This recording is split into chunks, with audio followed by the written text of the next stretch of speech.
What's good, Fatherhood? Welcome to this episode of Uncommon, the Dad Work Show, soon to be the Dad Work Podcast. I'm Rob.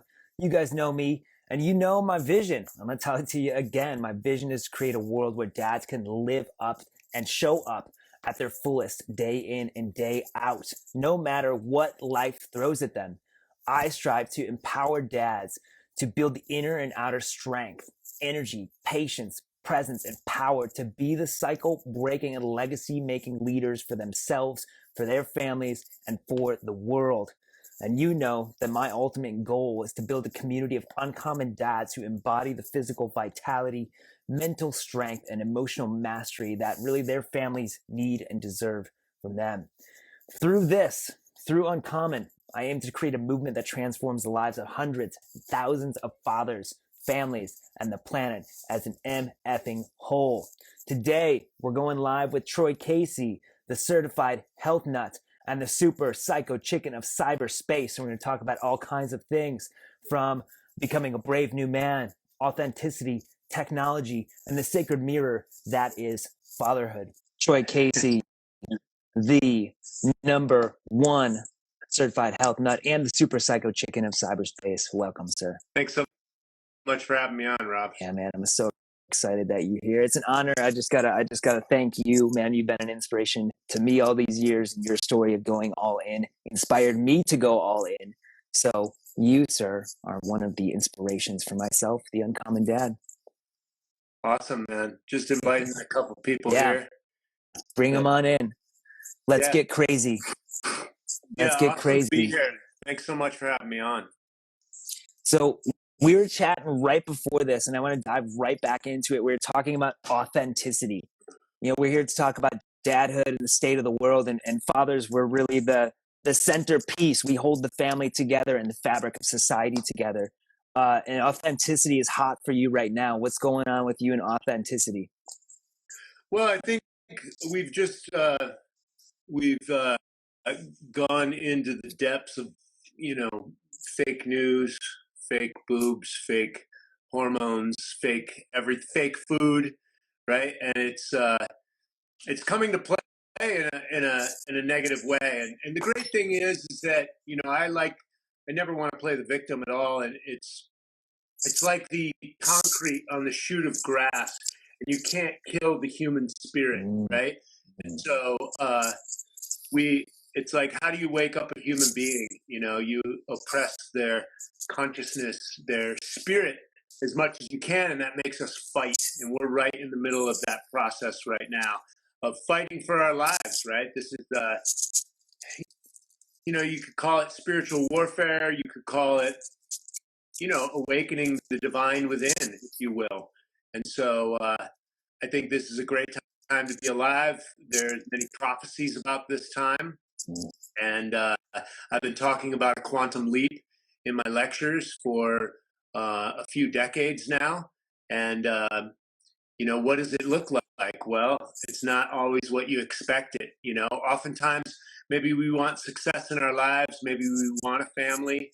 And then things come and more challenges arise. And we can either rise to the challenge and face ourselves, or we can go along with the crowd and create more dysfunction. But I really feel that this is just an awakening call to us all, and I see us all awakening right now. Yeah. What are the signs? What are the signs that you see from where you're at that like we're in trouble? We talked about we're in the fake tits culture. We all the fancy cars, all this stuff, social media. We're just gonna put the highlights, the highlight reel on. Like, what are the costs of where we're at right now? Well, I think as far as I can see, and I have a new book coming out this year called Brave New Man. It's an allegory of the dystopian novel from Aldous Huxley, Brave New World.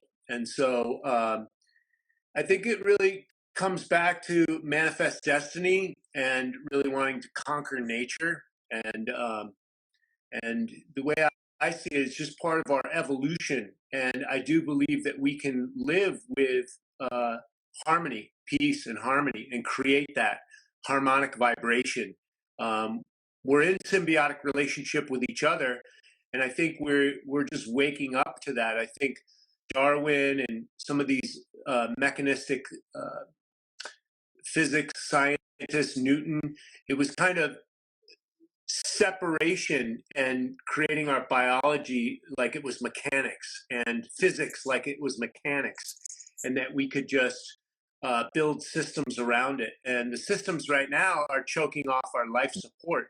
And so for me, this is just a clarion call of how can we work with nature, with our symbiotic relationship with other species on the planet, and of course ourselves, right? You see so much divide and conquer out there these days with race baiting, you see gender divide, and then they're also screwing with our consciousness around our sexuality, which is this is the most powerful creative force the human being has. And so when you start negating our understanding of biology and confusing the human being to create chaos, and then out of chaos, then you can create control. And so I'm of the ilk that it's almost more of an anarchistic view without, I think anarchy is looked at kind of negatively, but I do believe if the human spirit is allowed to flourish and flow, we can find our own peace and harmony. My research shows that all human beings at the heart level desire peace. And so if that's true, then we call it forth, because that's how we manifest anything. You can't have in the hand what you don't have in the mind first. And so nothing is more powerful than a made up mind. And we see that. I have friends that are extreme athletes, and they want to cut through the fabric of reality. They want to go faster, maybe with machines, jump higher, climb Mount Everest, these types of things. And so, what can we do if someone like Steve Jobs wants to put a handheld computer in everyone's hands for the everyman to change the world, and the Wright brothers wanted to fly like an eagle? What else can we manifest? We have to remember, manifestation isn't just some kind of hippie ideal that you see on the internet. Whatever is not nature in your sight right now was created out of the mind of man first. So if we can create all this industrial world stuff, what can we create that's in harmony? And there's a lot of ideas around sustainability and what we're doing to the environment, and a lot of those mechanisms have been utilized politically and economically to control people again.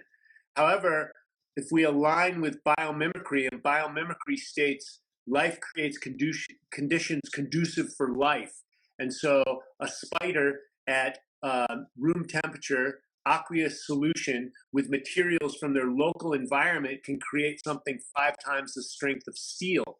Coral reefs are another example as well. And so if nature can create these magical manifestations, then what can we create as we set our minds on that? And so I have a President of Planet Earth campaign that I run during the political circus every 4 years. And so my President of Planet Earth campaign has 4 major components on the platform. And so I'm calling forth free energy. Nikola Tesla has already invented this. It's already in the template of mind, in the mind of man. And so JP Morgan financed him, and then realized when it wasn't about monetizing, he burnt his laboratory down to the ground. So 0 point technology, electrogravitics. How did the Mayans, the Incans, and the Egyptians build their temples? And so we have to dream past where we're at right now. And energy is really holding us back. We were sold this idea around freedom for the Iraq War, Afghanistan, and all this. But that is creating the refugee crisis that we see right now. Syria was oil pipelines. Afghanistan was oil pipelines. we're in a top-down oligarchy. You got pharmaceutical drugs that have petrochemical byproducts in them. Pesticides and herbicides have petrochemical byproducts in them. We've got the medical establishment, um, and things that are held in place. So I say the five major industries that are holding us back are oil, banking, media, weapons, and drugs. Mhm. And so these are dumbing us down, and it all comes down from an oligarchy, if you will. And so free energy will subjugate that. And so calling that forth, no different from the Wright brothers wanting to fly like an eagle. Now, I'm not an engineer. However, neither was Steve Jobs, right? He wasn't a designer. He wasn't an engineer, but he had the vision. And so free energy, the gift economy, we all have natural gifts, God-given gifts inside of us. And if we'd all just give those and be authentically ourselves, then the world would be a better place. And then self-care education, teaching ourselves and our children how to take care of themselves. I teach my children to be their own doctors. And so self-care education is at the cornerstone. We teach these fundamental principles at the elementary level. Steiner put this in Waldorf school systems. And so it's already in place. A lot of these things what I'm talking about are already in place. And then permaculture. You drop a seed in the ground and it fruits. And if you set up food forests, then the world is abundant. We're being sold this whole scarcity model because of oil and the top-down oligarchs. And we have to remember that John D. Rockefeller, and it was exemplified his power in the movie, I think the Coen brothers, no, not the Coen brothers, but Daniel Day-Lewis was in that movie. And, the Rockefellers set up the American school system that they got from the King of Prussia. And this was all about dumbing down the populace and making good factory workers. And then they've created the AMA, the UN, who created the WHO. And so all these mechanisms are in place. And then they own all the media, the subsidiaries and the conglomerates from these big oligarchies. They own and control the media, and the mind stores information in images. And so what you're seeing is the Disneys, the major media platforms, they hire the best child psychologists and neuroscientists to climb inside and brand the human brain with a lot of predictive programming around violence and just kind of the way it is. Look at birthing, for example. Birthing is exemplified in television programming and in movies, like this big, painful situation that women have to endure. And the fact of the matter is we've been popping out babies since the beginning of time. And so 200,000 years, man. Nothing's more natural than having children. And now it's a medical emergency. Bull fucking shit, right? C-sections are very damaging psychologically to children. And then we have this whole idea around poison injections and how you stick poison in the body and somehow it creates like this hormesis, and then it's a magical pill that we take. But since the schedule of these poison injections have risen up since 1986, the manufacturing companies that make these poisons, they have been exonerated from all liability. There's no other product in the world where the manufacturer is exonerated from liability. And so since 1986, our autism rates, our autoimmune rates, all these newfangled diseases are popping up. And it's all scientifically validated that it's A-OK. Same thing with the pesticides and the herbicides, the insecticides, and the commercial farming. In the commercial farming, they store wheat and grain as commodities, and this creates mold in silos, and then you can't feed that mold-tainted grain to humans, so they sell it to animals that get fed to humans. And so we have a very sick populace right now, and it's all fundamental, right? It comes down to food. Food is medicine, as the father of modern day medicine said. So when we have permaculture, food, natural food is free, and we can plant food forests, and the world is abundant.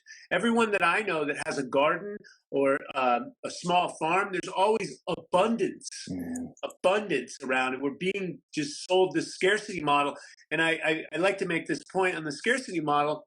In the United States of America, we throw away as much food as we manufacture, right? Or I would say, I think we throw away about half the food that we manufacture, and that's for shelf life and product inside stores. There's been 2 TED Talks on dumpster divers, and 1 in 4 children are food deprived in the city of Los Angeles, where I used to live.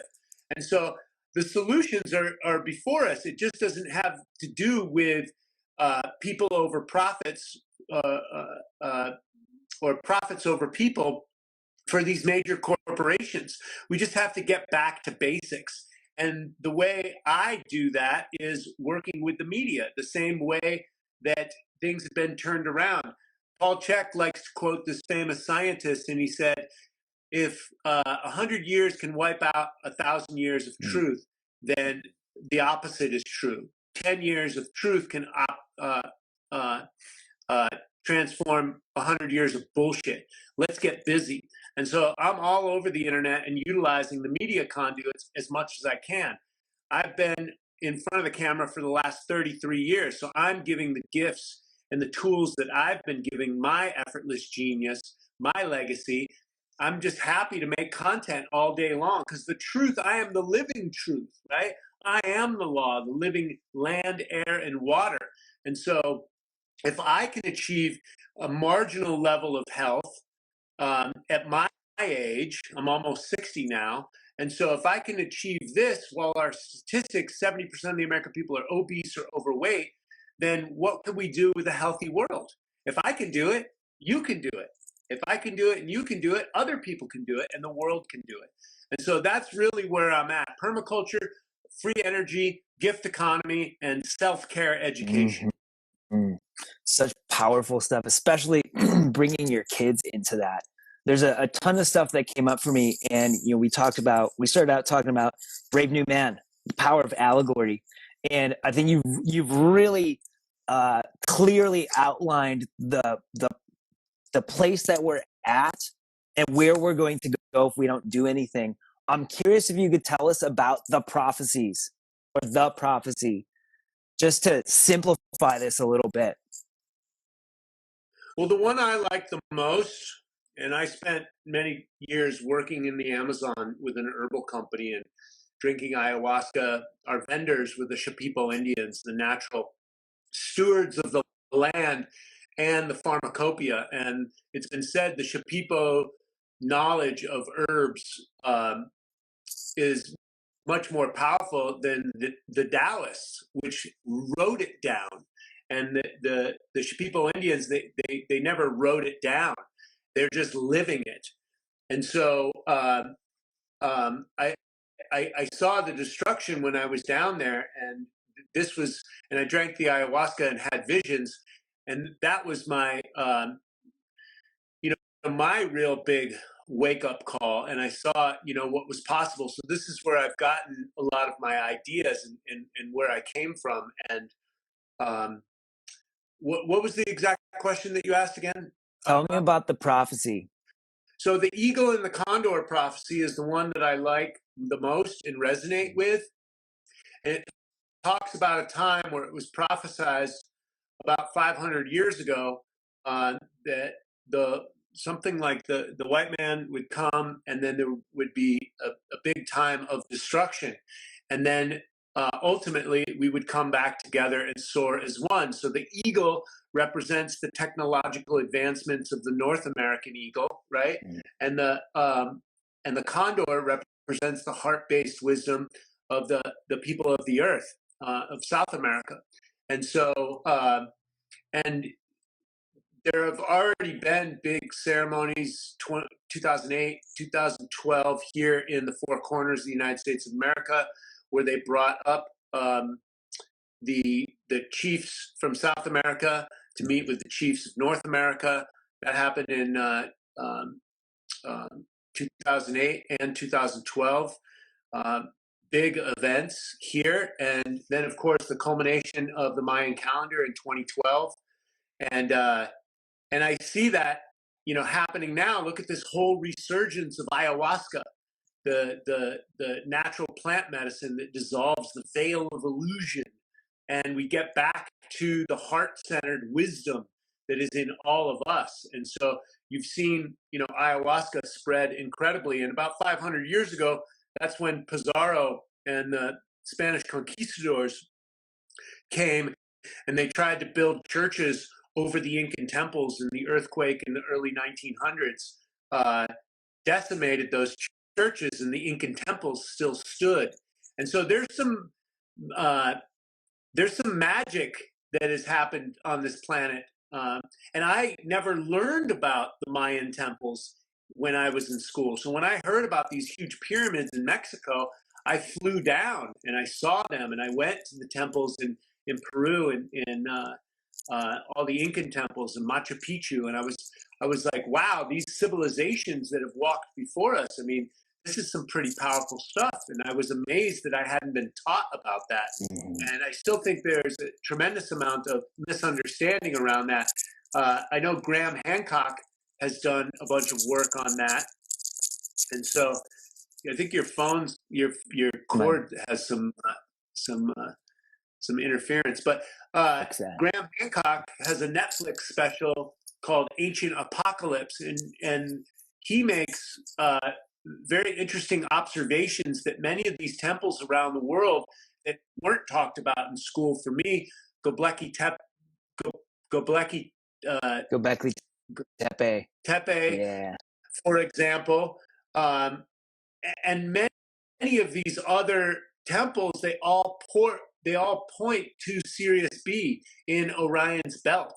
And so why did they, build these temples? And what are they looking, at? Is this a comet that comes every, 10,000, 30,000 years? I don't know specifically. However, this is a great time of transformation. And I think the ancients that lived before us, they were studying this. And so the eagle and the condor prophecy talks about how we'll come back together as one. And I know it was prophesied a long time ago in Africa as well, that the white man, the yellow man, the red man, the black man will come back around the fire as one. And I do believe that time is now. And you're seeing a huge resurgence of men's work. I've got my own man clan, and I saw Sacred Sons really came up and rose up. And there's many other groups that are doing this type of work, including you, Rob. And so,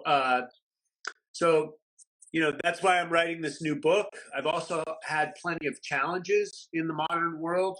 I did my best to keep my family together. And I think this whole idea around feminism and boss babe culture and the taxation of both men and women. Dude, yeah. My mother. Unpack that.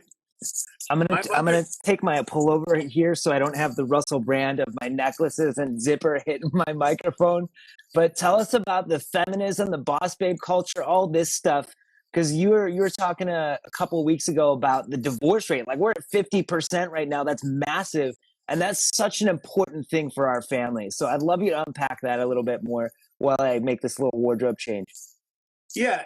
So someone busted me and said that my statistics were off. And so, okay, maybe my statistics are not up to par. When I went to school, it was 2/3, right? 75% or something like that. Higher in affluent areas. And so I heard Paul Chek quote at one time that I think 75% of divorces, marriages end in divorce within 3 to 5 years. So again, don't necessarily quote me, but just look on the internet. You've got Candace Owens talks about the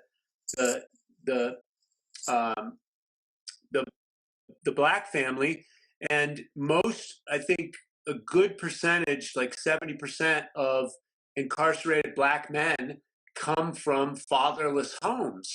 And so, feminism, second wave, was with Gloria Steinem, And if you look at the movie From Freedom to Fascism, made in 2010 with Aaron Russo just before he died, he talked about being friends with David Rockefeller. And they told him flat out that they used feminism and they implemented the CIA to work with Gloria Steinem to separate the woman from the family. And they did this with cigarettes in the 30s and the 40s. They were called freedom sticks or something like that. And so women would smoke more. They programmed the women to smoke more so that they could make more money off that commodity. And so, and that was all programming. And because women didn't smoke back then. And so in the 70s, they used the CIA with all this psychological warfare, men who stare at goats in the military operations to understand psychic warfare. And so they took that, and also Operation Mockingbird, which is propaganda. So they took all that type of technology and they used it with Gloria Steinem for women to burn their bra and leave their husband and their children and let them make their own food and clean their house. And I'm an empowered woman and I can go out here and have a career. However, I'm interviewing women all the time now, and they are heartbroken that they farmed their children out to nannies so that they could go and work and be a manager and climb the corporate ladder. But there was no fulfillment reward at the end. And they were very sad that they didn't spend that essential time with their children. And and nothing is more important than raising the children, right? I think that's job number one. And I think as men, it's a good idea to understand this better, get our money game on as best we can inside this matrix system, and help to free up the woman so that she can be with her children at all times. It's very essential. Look, what have we done? We've farmed that out to nannies and the state and daycare systems. And we've all seen the abuses and the horrors that happen in daycare. And now they're grooming the children sexually to become, OnlyFans pornography or just over-sexualized children. They had that show on Netflix called, I forget what it was called, but it was all about these children pageants and twerking at 12 years old. There was toddlers and tiaras back in the day. I sent my daughter to ballet school in Sedona, and one of the teachers was very young, and she was in Los Angeles, and I'm at this event in Sedona, and the children are humping the fucking ground. I'm like, not on my watch. This is fucking bullshit, right? And I actually knew the dance teacher, and I knew her family, and I'm thinking, like, what is this? Just complete debauchery, unconsciousness? This young person wants to climb up in the dance world, and it's very competitive, right? And I was in the modeling world and in the acting world, the entertainment world, and it's a very gate-kept situation, and they keep you down and tell you you're no good, so you try and climb and get better and better, and they're humping the ground and all this over-sexualized hip-hop dancing and stuff, and you think it's innocuous and it's just, oh yeah, and the children are learning how to dance over my dead body. The fuck it is. This is all grooming. This is all programming. And so it's layers of unconscious and acceptance of the way it is, and it gets baked into our society. And so I saw that, and my daughter was like 11 or 12. I said, bullshit, she's not doing that. And then she's taken ballet, which I think is a high skill and worthy of learning some basics, but not to the point of going to Russia and having those teachers throw chairs at you and stuff like that. And I start hearing, oh, so-and-so's got fat thighs and this bull fucking shit, body dysmorphia on top of it. No, we can just pull you out of those classes. Let me find some traditional, ballet teachers and have you go in for enjoyment and body mechanics and exercise and some way of enjoying that, instead of this whole competitive rat race, which is also part of testing in school, right? Everyone's like, and what are they testing? They're testing memorization. They're not testing knowledge base, right? And so you have this it's all mixed up like pasta primavera. It's very competitive, and it's based in what? Some kind of illusion. And on top of it, they're feeding people crap. And this is affecting the mind, and it's affecting the gut microbiome, which is affecting the mind. And ADHD, and putting children in boxes and testing them and raising their cortisol levels and making them competitive and to sit down and shut up, consume and conform and comply.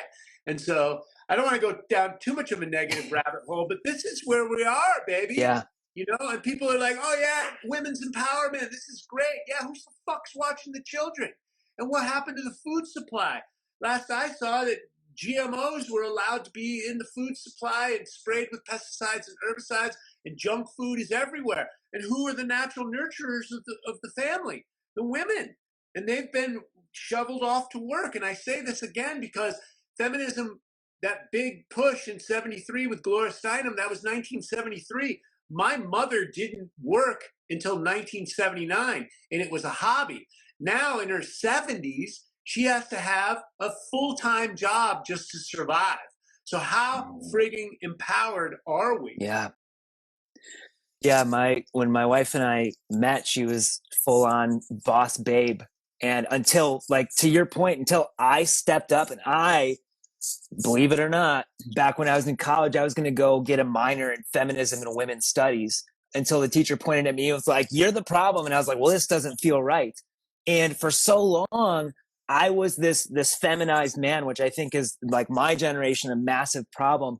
And I had to learn, I had to be coached to, like, step into my masculinity. And once I did that, she was like, "Oh, well, I actually, like, want to be at home with the kids. Like, I don't want to work." And she went to school to teach dance, and she still teaches dance to young girls. And she's like, "I won't have them do any of this crazy stuff. Like, we're going to be very smart with the outfits, but you go to dance competitions and these girls are wearing stuff that, like, a stripper might wear, which is insane." And she's also like, "Our kids are not going to dance. All the body dysmorphia, all the other stuff that's going on. She's like, our kids are not going to be exposed to this stuff." And to your point, it's almost as if we've talked about the food. We're poisoning the food supply. We're messing up the physical body, but also we're poisoning the mind with all of this stuff. And we're homeschooling because we're pulling our kids out. We want to create a different story for our kids. I don't want them to be factory workers and feel stifled like I did growing up. I used to have to tell my teachers, I'm not going to do that assignment. I'm going to do something else, because I was bored. I was bored as shit. And I had to figure out how to break out of that. And as fathers, like, we're the gatekeepers. I think that's what you said. Like, we're the gatekeepers to say, like, yeah, that's not going to fly. But so many of us aren't stepping up in that role. Hey, here's the other thing, right? So I lived in Los Angeles, and this whole feminism ideal around the divine feminine and spiritual community, and it's all about the divine feminine. Look, it's called balance, and we have the divine feminine and the divine masculine in both of us. And so our natural roles, so I subjugated a lot of my manhood because I thought my ex-wife, I didn't want to fight her, first of all, and there was and I didn't have enough mastery around my own psychology to, when I put my foot down, it was almost like it was just an argument. It was World War fucking III. And so I was like, all right, you know, you're the mom, maybe you know better.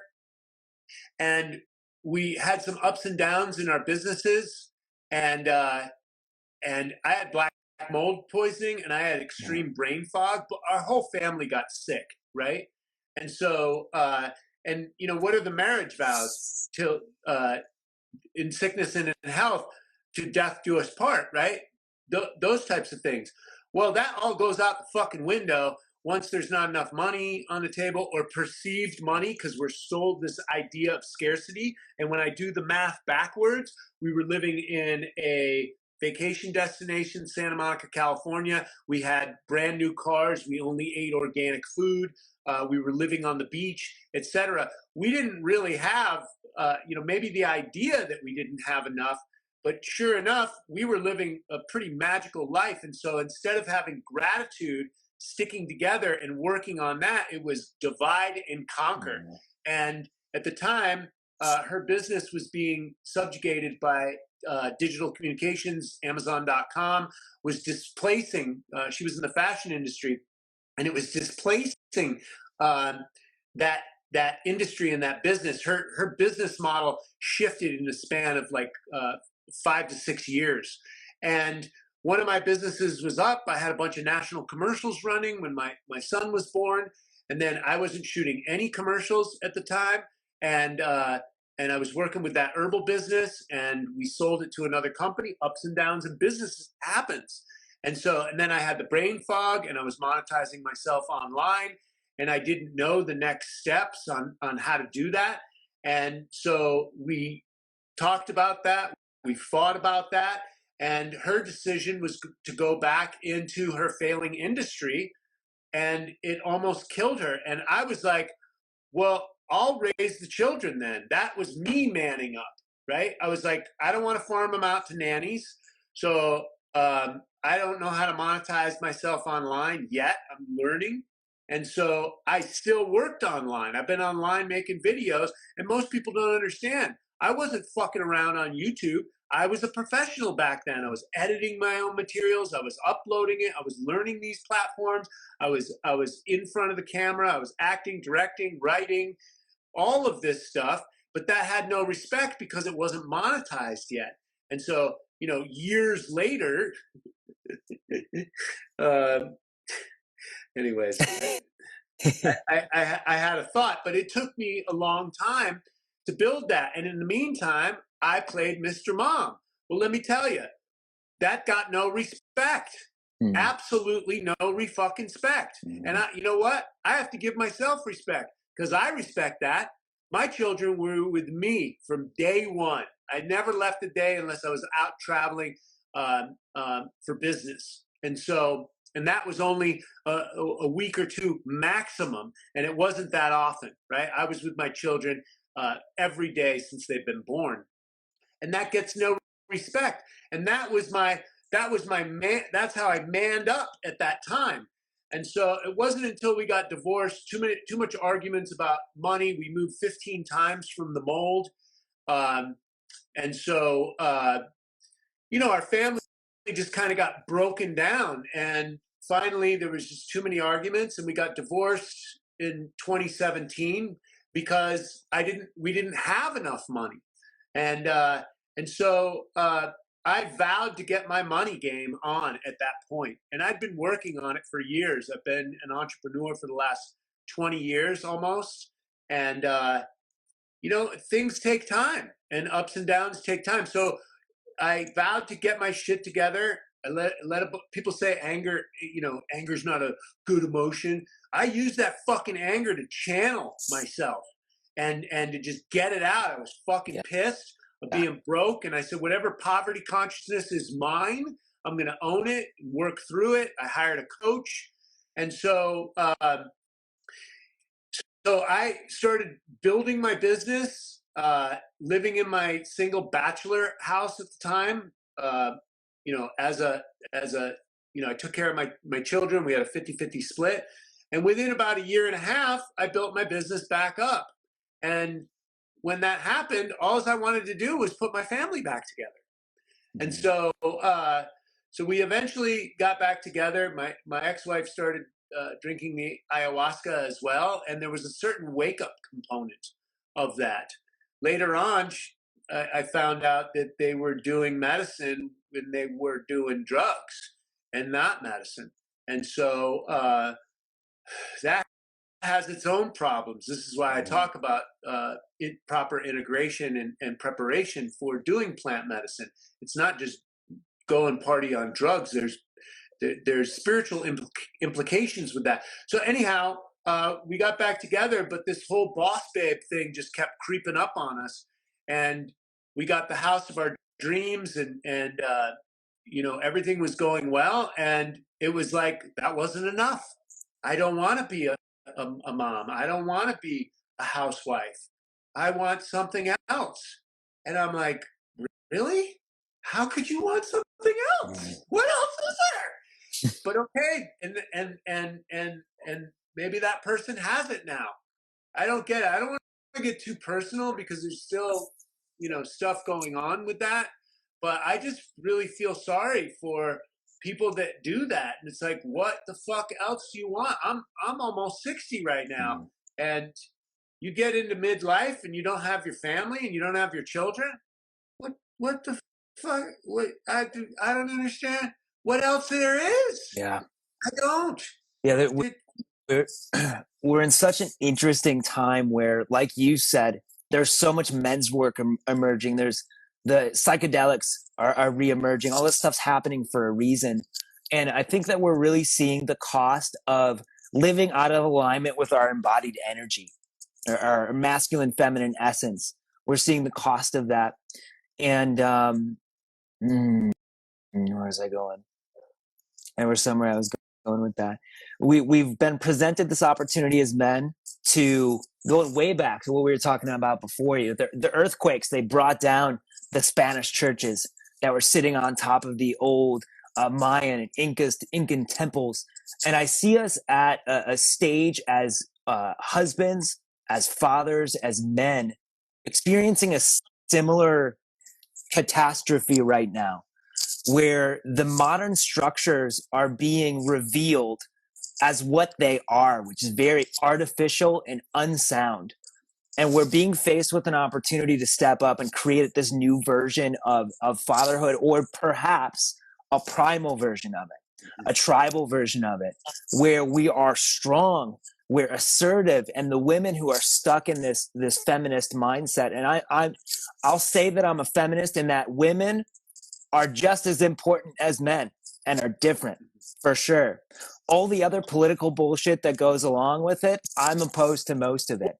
Well, let me just, I like to point out Dave Chappelle, the comedian who had 6 Netflix specials, and the LGBT community lambasted him, and he was all for it. He hired a transgender person, and they bullied her so much she committed suicide.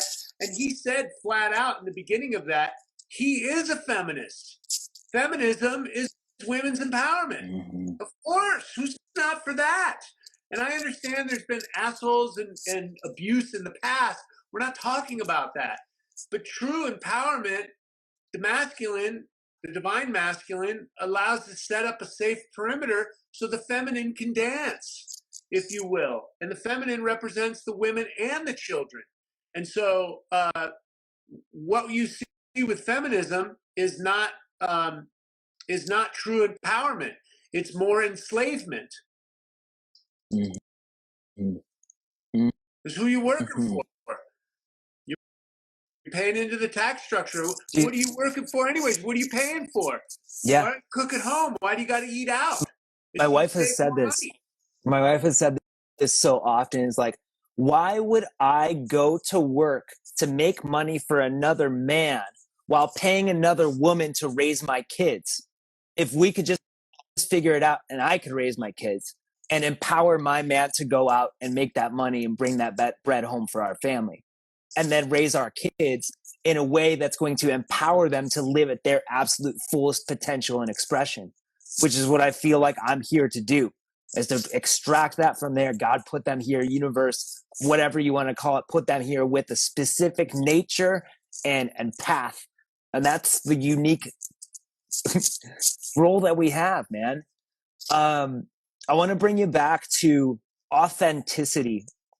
And I don't think we're going to take the soft talk out and just say, this is one of the most important things that we need to embrace and embody as fathers, is authenticity.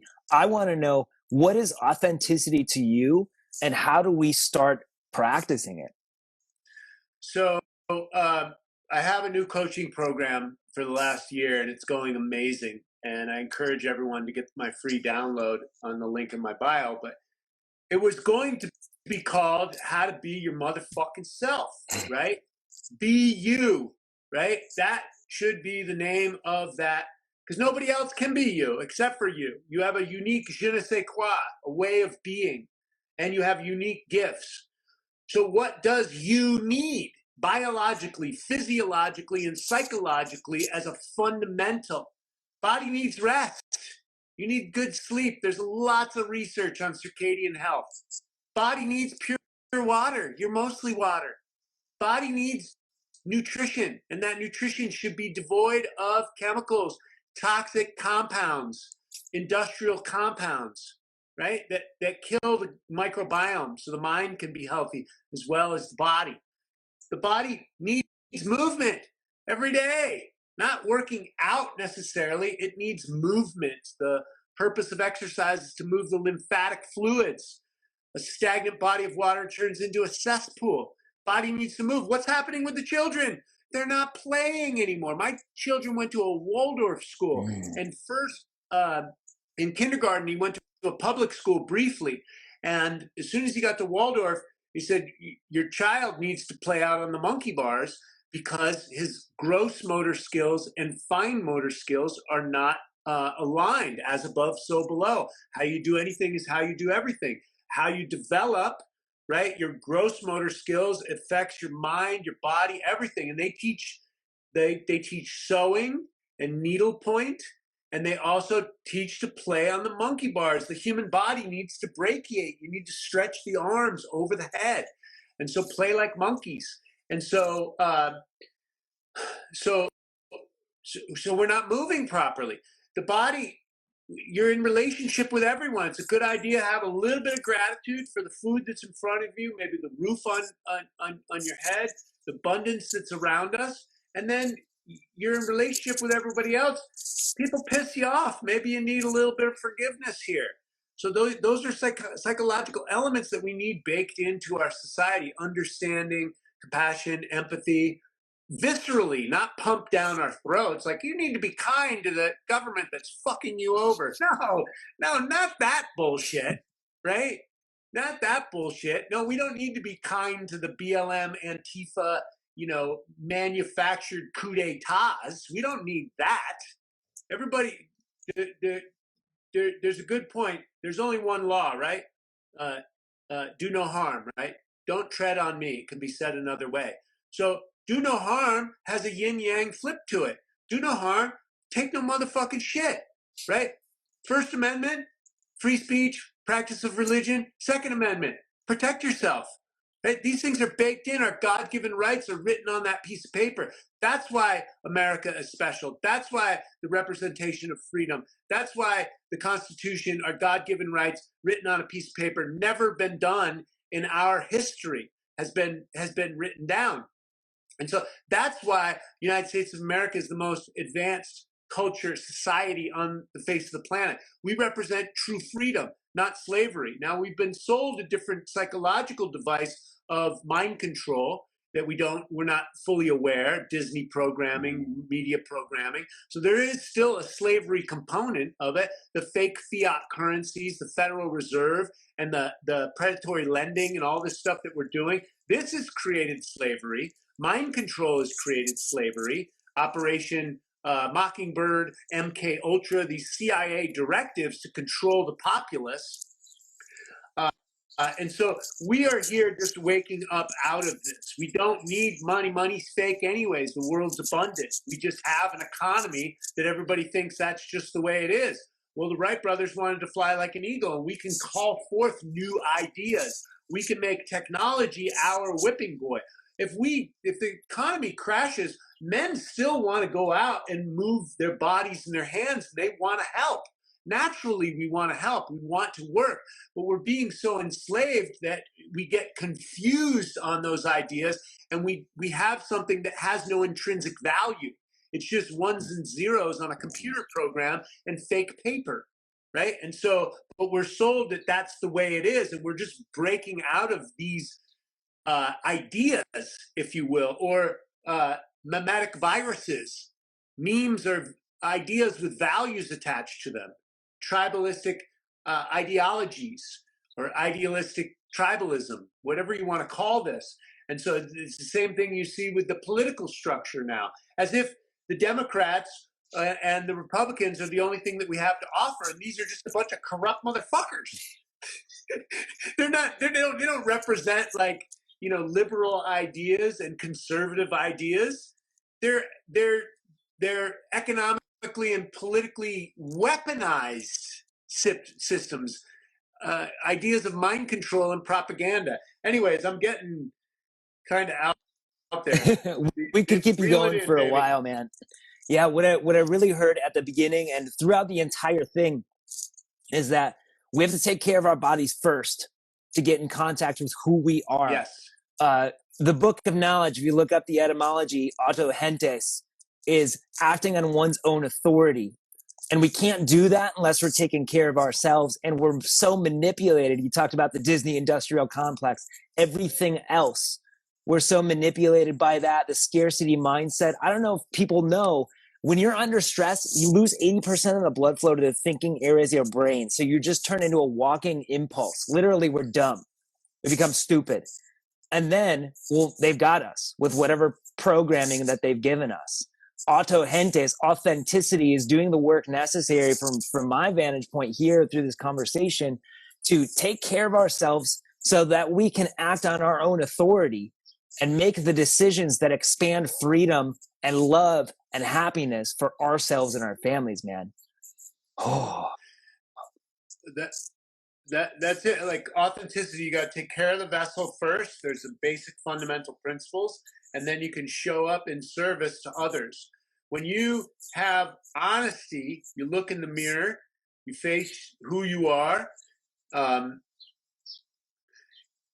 You can show up and you can be of service because you've taken care of the self, you've taken care of the unit, and you actually have something to give.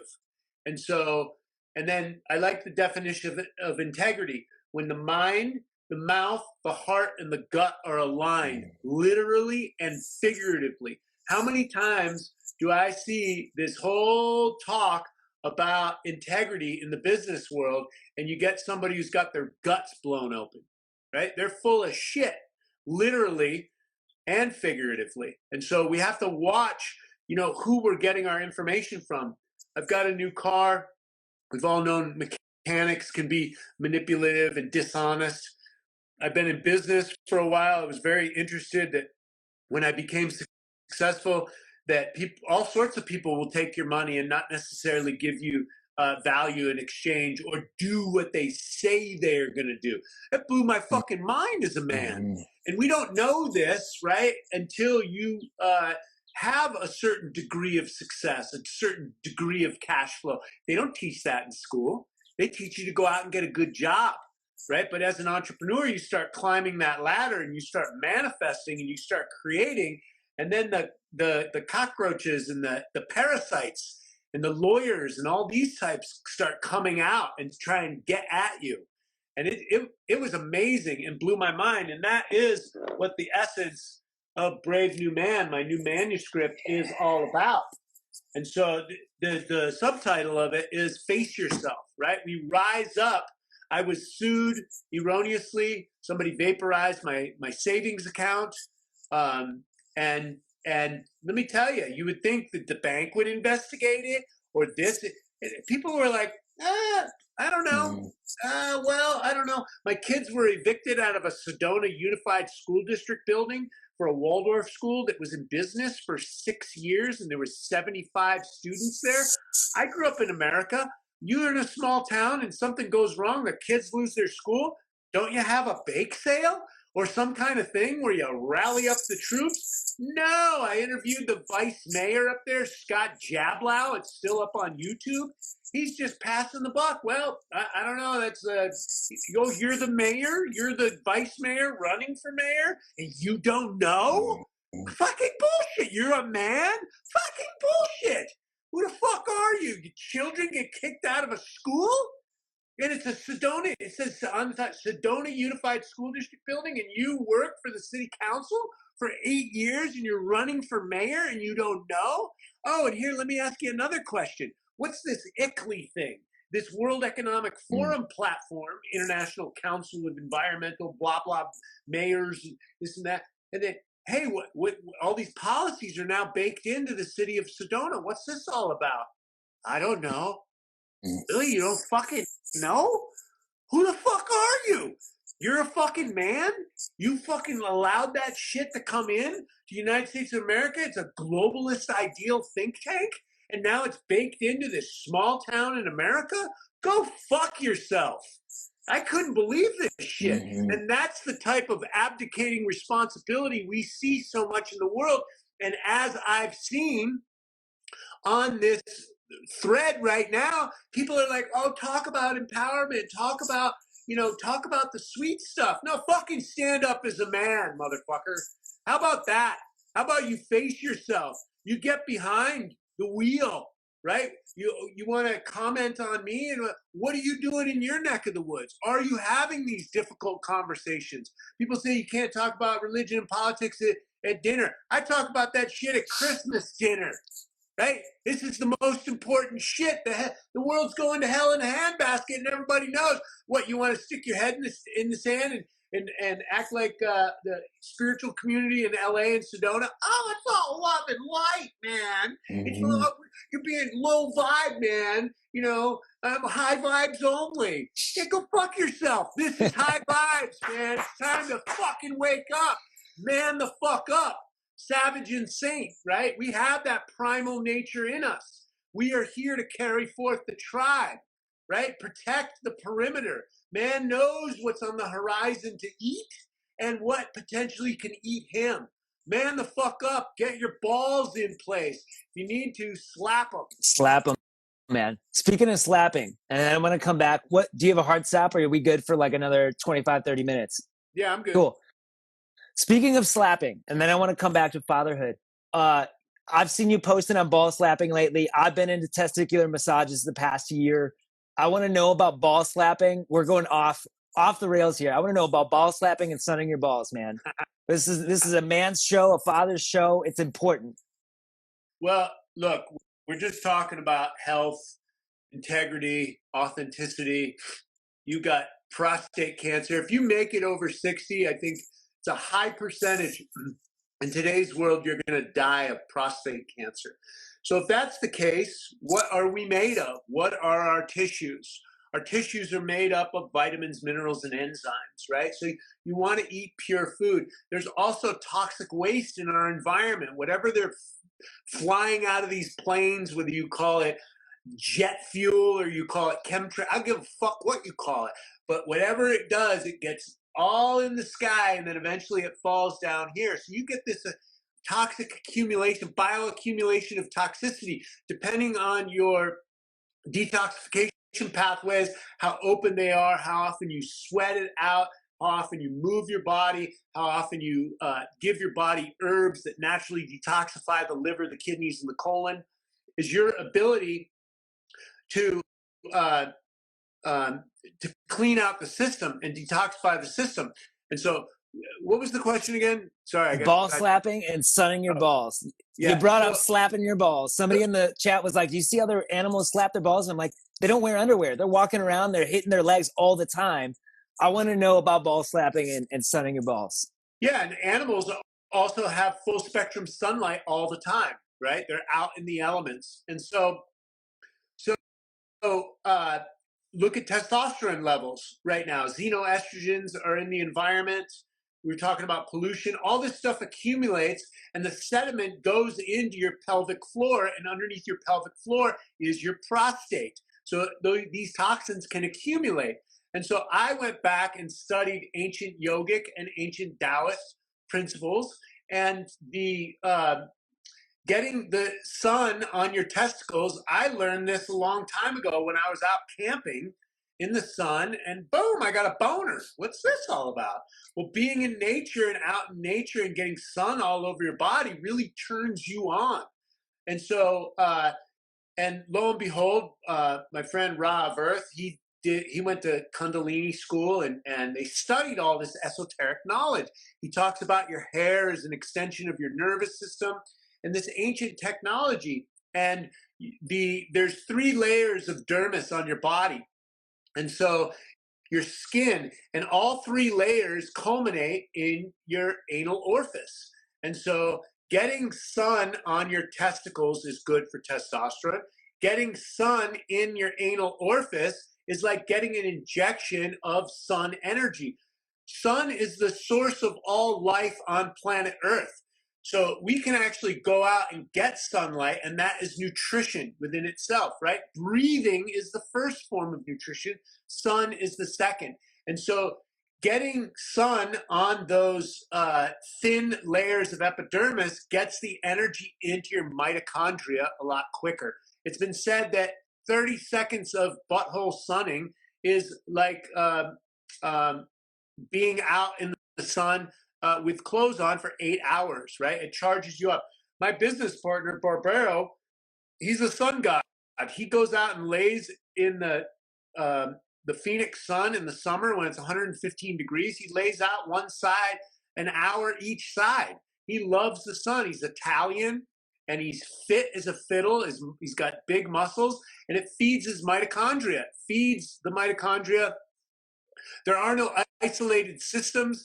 Getting sunlight into your eyes in the morning helps with your hormones. So melatonin, testosterone, estrogen, progesterone, these are all hormones. There's no isolated hormones. We need balance. So sun is good food. I get copious amounts of sun. I don't use sunscreen. I use nutrition as my natural sunscreen. So these ancient yogic principles, and then you bring energy into your testicles because they can harden. As you age, a baby is supple, right? Look at a baby's tissues, very supple. And then look at an old person's tissues, all dried out and cracked or wrinkled. And so you have a ligament that goes from your tongue through your body, through your vagus nerve, into your genitals. And so the Taoist exercises for men is to roll your nuts, the number of years you've been on the planet. So me, 58. So roll them. And then, but you can knead them, slap them, however you want to bring energy down into that area. And it's just a tool in the toolbox. Not everybody's got to do it. I don't advocate these things. I also drink my own urine. I'm not an advocate of it. But if you ask me, I'll tell you my practice. You got to do your own research, because the biggest level of research is the mental constructs of that. I've been doing it for 20 years. People want to know what my secret is. What's my secret diet or exercise program? Because that's what you see on the internet, is these influencers, especially men, well, men and women. It's either plastic surgery or steroids, right? And they're saying, oh, buy my secret calisthenics program, or my secret, diet and exercise program. Well, they don't include their synthetic steroids in there, their TRT, their hormone replacement, like Liver King. He's like, yeah, this is liver, man, liver. Yeah, no, you're on $12,000 worth of steroids every month. You're a fucking liar, right? That's the antithesis of authenticity. That is absolute bullshit. And this is what you see, so much on the internet. So people want to know, how do you boost your testosterone? Fucking slap your balls. If you want, it's a possible tool in toolbox. It's one of mine. Get sun on your balls. That's a tool as well. I like the urine therapy, but the number one testosterone boost is sleep. And most people hustle, grind. And I see all this internet marketer and marketing bros and everybody, I'm going to hustle and I'm going to get a Lambo and I'm a Lambo bro and this and that. And then I don't get tired. I see this other bald-headed marketer. I don't get tired. Really? You're fucking a robot? You're not. You're going to have a fucking heart attack, motherfucker. You're full of shit, right? And you're going to give other people heart attacks by saying that. And so there's a lot of marketers on steroids as well, because this is the fake world that we live in. And so those are tools in the toolbox. You want to boost your testosterone? Here's another one. Hold your hands over your head for 2 minutes. You can shake them up and be like the victory, or you could just put them up there and work on your shoulder dexterity and your mobility. You keep your arms up over your head for 2 minutes. This will boost your testosterone. Yeah. There's a secret for you. It's huge, man. That's one that I got from Qigong tradition, the 3 treasures meditation, like 3, 4, 5 minutes even. I think Ben Stewart had it on his show Limitless. Like that boosts your testosterone at least 15%. And we also forget that most of us are walking around here in this fear posture. And if you just open up, you can drop your cortisol and increase your testosterone by just about the same amount. Sleep, I'll sleep when I'm dead. You're going to die sooner than everybody else who's sleeping well. Really easy testosterone hack. Thank you for sharing that wisdom, brother. Yeah, man. And I want to give a big shout out to Rhino Ryan Hughes. He's the motocross champion of the world from the 90s, and he's a good friend of mine. He's been in a lot of accidents and had to repair himself. And it's been the Qigong and the yoga and all these esoteric practices that really helped him. And he's a total man's man. And he sends me this picture. He was getting out of the shower. And I go, this guy's no homo. And then he starts slapping his balls. And I go, hey, where'd you get that? I go, what the fuck is this? And he goes, ancient Chinese secret, he tells me. I go, okay, I'm going to fucking try it, right? And then I cross-referenced it with my Taoist teacher, and he was right underneath Mantak Chia, number 1. Mm-hmm. And until Mantak Chia got the poison jab. And then, so he's number 1 now. Anyways, he's like, yeah, slapping, kneading, whatever. Yeah. Man. Do it yeah. all. So since it came up, and I'm going to move and grab a blanket here because I'm getting cold. You brought up Qigong, yoga, all of these practices for men, for fathers in particular. What is the benefit of those things for us? You know, I teach a lot of this work as well, but like, why is that something that would be important for us to get involved in? Well, you know, yoga is an eightfold path, first of all. And so, you know, it's meditation, it's breath work, it's exercise and stretching, the asanas, pranayama. There's bhakti love, devotional yoga, service yoga. So there's an eightfold path. First of all, it's not just a yoga class. And the definition of yoga is union of body and mind. So don't make yoga any more esoteric than it has to be, right? And all the calisthenics that the American military got, they actually got from the yogis, the Indians back in the day. And so basic calisthenics and moving and stretching the body, you know, and then you got meditation. There's layers of the yoga. It's like, who do you want to be, right? And so yoga is not just a word and a yoga class. And then Qigong is a gentle energy practice. It's a movement practice. So Qi means energy and Gong means practice. So let's bring it down to the etymology or to the basics of what it is and simplify it. And so gentle rhythmic movements, tongue on the roof of the mouth. Qigong breath work is tongue on the roof of the mouth, breathing in through the nose and out through the nose. You can do Ujjayi breath like yoga, which is the ocean breath, scraping it across the palate to open up the breathing tubes on the back of the maxilla. And so this is natural breath work, and you move the joints and the hands and the legs. I train on one foot and I make it up. Why? Because some yogi in the cave made it up. He's like, let me try and breathe really intense. My wife is driving me crazy. And let's go in there and freeze our balls off and see if I can create my own heat in my own body. And then 5,000 years later, we're calling it yoga and we think it's something else. And then the guys on the rice paddies that were getting taken over by marauders and stuff like that, they learned these gentle practices out when we didn't have cell phones and all these other distractions. And they also learned martial arts and being able to use the staff and the stick and other things on the farm so that they could fight and they could protect themselves from marauders. And so these things are just, again, back to the basic fundamentals and how to move the body in different ways. And when you keep the joints lubricated, and then you can look into the esoteric and bring in the energy and sweep it through the energy centers of the body and clean off the body. I mean, you can get a little bit more esoteric with it, but the fact of the matter is just me moving and breathing. Yeah, man. Yeah, real freaky. I see you in the chat. I'm tweaking some cold. Shivering over here, doing some contractions. Yeah, it brings me back to where we started, authenticity. Rob, your microphone's making a lot of noise. Me. You may want to just unplug it. Let's see. Let's do that.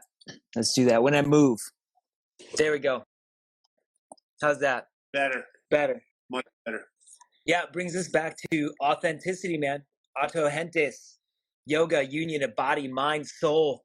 Authenticity. Yoga's designed for self-realization, whether that's realization of God consciousness or realization of your max potential. Turns out they're probably the same thing. It all brings us back to the authenticity, man.